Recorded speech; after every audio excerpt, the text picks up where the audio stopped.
இப்போ நம்ம வந்து கழுவி நல்லா சுத்தமாக பண்ணி வச்சுருக்கோம் காலிஃப்ளவர் பூ. இப்போ இந்த பூவை வந்து நம்ம உப்பு போட்டு தண்ணி கொதிக்க வச்சுருந்தோம் இல்லையா, அதில் வந்து நம்ம சேர்த்துக்கலாம். தண்ணி சூடாகிடுச்சு. கொஞ்சமாக உப்பு போட்டு ஒரு 2 நிமிஷம் இல்லைனா 5 நிமிஷம் அளவுக்கு ஒரு அரை வேக்காடாக நம்ம வந்து இந்த காலிஃப்ளவர் பூவை வந்து வேக வச்சு எடுத்துக்கலாம்.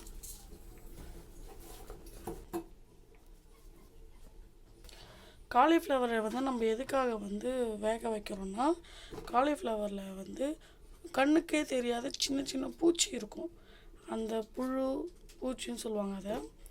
அதை வந்து நல்லா தண்ணியில் சுட தண்ணியில் போட்டு நம்ம லைட்டாக வேக வச்சு எடுத்தோன்னா அந்த பூச்சியெல்லாம் வந்து அந்த தண்ணியோடையே போயிடும், செத்துடும். அதுக்கப்புறம் நம்ம எடுத்து எண்ணெயில் ஃப்ரை பண்ணி சாப்பிட்டா நம்ம உடம்புக்கு ரொம்ப நல்லது, டேஸ்ட்டாகவும் இருக்கும்.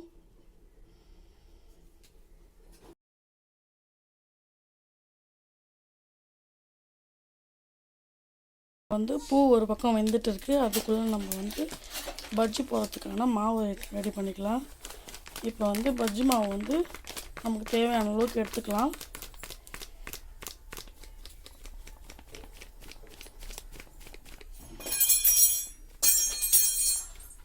ஓகே, நமக்கு இது போதுமானது. இது கூடவே நம்ம சிறிது அளவுக்கு கொஞ்சமாக சால்ட் சேர்த்துக்கலாம். ஏன்னா நம்ம உப்பு போட்டு தான் அங்கே பூ வேக வச்சுட்டு இருக்கோம். அதான் இது கூடவே நம்ம கொஞ்சம் தண்ணி சேர்த்து நல்லா கட்டி இல்லாமல் பிசைஞ்சிக்கலாம்.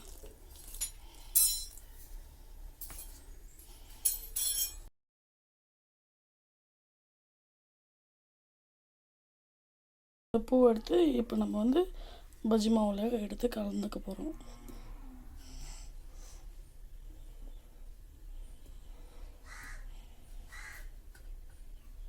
கொஞ்சம் லைட்டாக வந்து ஃபுட் கலர் ஆட் பண்ணியிருக்கோம்.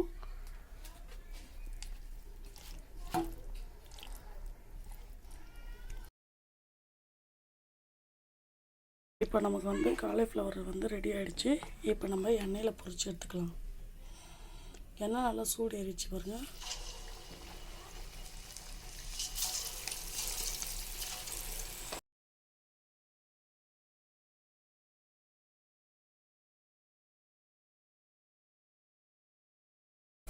ஓகே, இப்போ நமக்கு வந்து காலிஃப்ளவர் வந்து ரெடி ஆகிடுச்சு.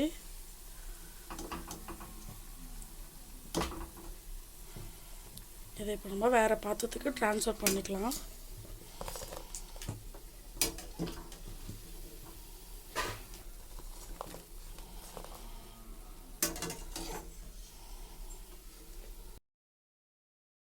ஓகே, இப்போ நமக்கு வந்து காலிஃப்ளவர் பகோடா ரெடி ஆகிடுச்சு.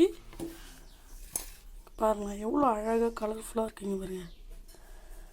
நல்லா வெந்து வந்திருக்கு பாருங்கள். நல்லா சுட சுட எப்படி இருக்குது பாருங்கள். நீங்களும் இந்த போல் சமைச்சு சாப்பிட்டு பாருங்கள், ரொம்ப டேஸ்டியாக இருக்கும். ஓகே ஃப்ரெண்ட்ஸ், வாங்க சாப்பிட்லாம்.